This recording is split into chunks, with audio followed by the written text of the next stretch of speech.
English becomes very, very poor. But I hope that we manage to, so that you can understand some of my feelings.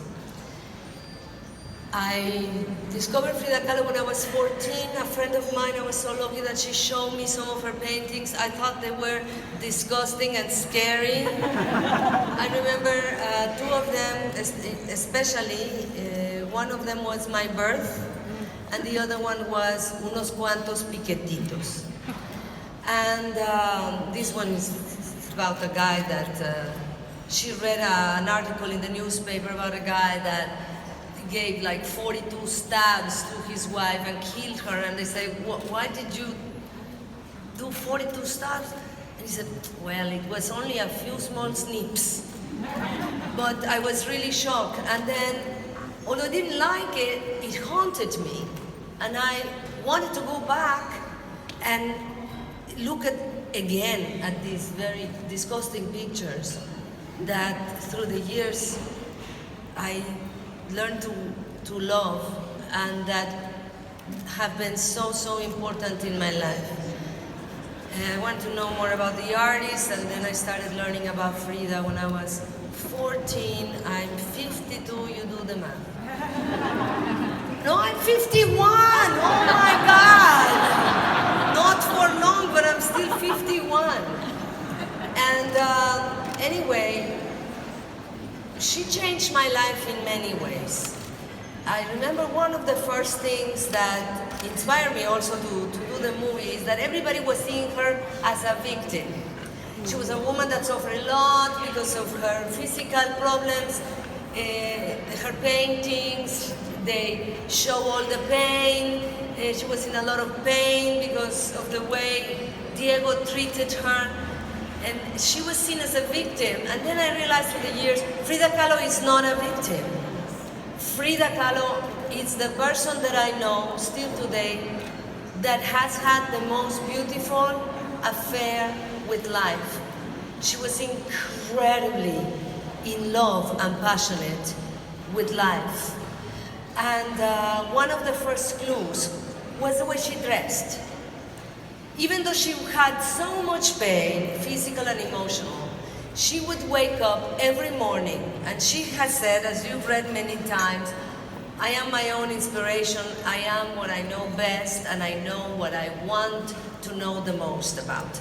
And because she was her own inspiration, and she painted herself with all the pain, wherever, she would wake up, and she would start creating her persona on this day.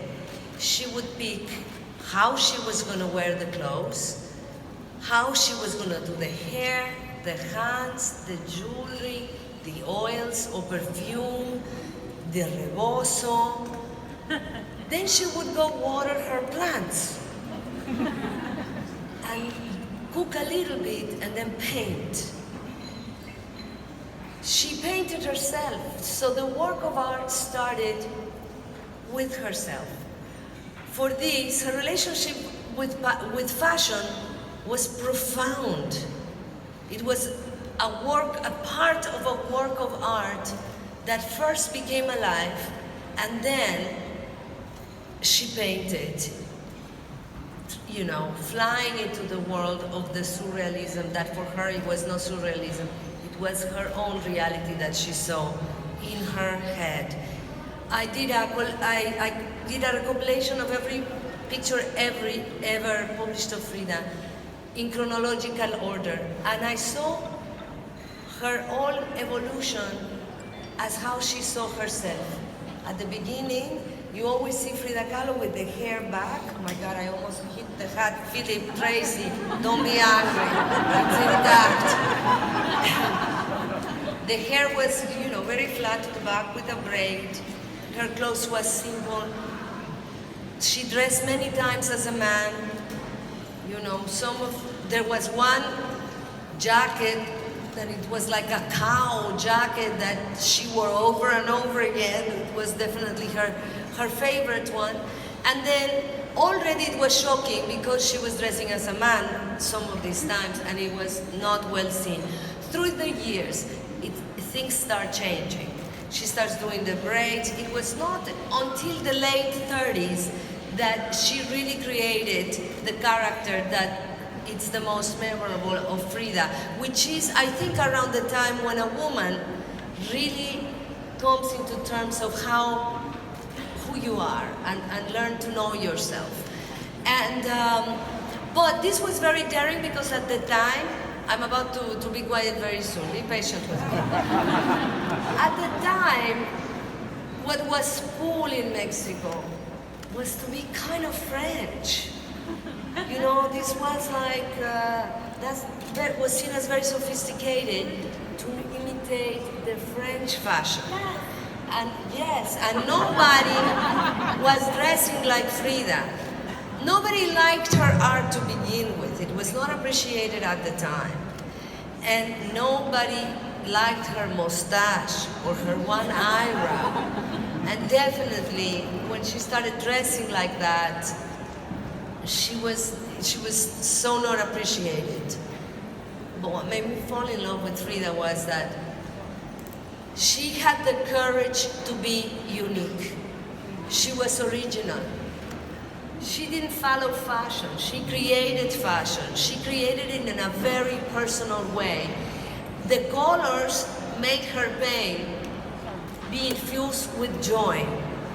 She wore clothes where she could camouflage some of the constrictions that her health would bring to her body, she had to wear a brace, she had to wear the corsets, and she found a way of dressing where she could be comfortable and she could be herself and she could have a statement and she could be unique. And when you look at this woman, sometimes her eyes are a little sad, but they're full of life, and she's joyful. Everything she's giving you is joyful. I also discovered that her paintings were all celebrating life. She loved life. She was unique in the way she dressed, in the way, with her art, with her relationship to food, to music, to lovers, to pain, to disappointment. She was spiritual. She was ahead of her time.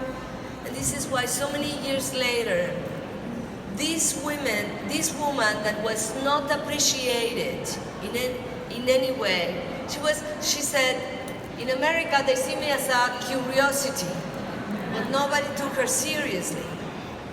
And it's very important that the first time her fashion is celebrated outside of Mexico is here in London today, when women, we have come so far.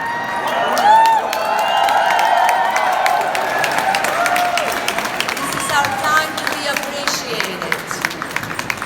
Let this Mexican woman be an inspiration and a reminder for all of us who have the courage to be ourselves and be unique. Our time will come too. She said one time, I like to paint flowers because this way they will never die. Frida Kahlo was a rare flower, and everything she saw in her reality, she painted. And because of this, she will live forever. And I am so glad, now that I live in London, that this Mexican part of me that I love so much can be in this new home that I have. Thank you so much for coming.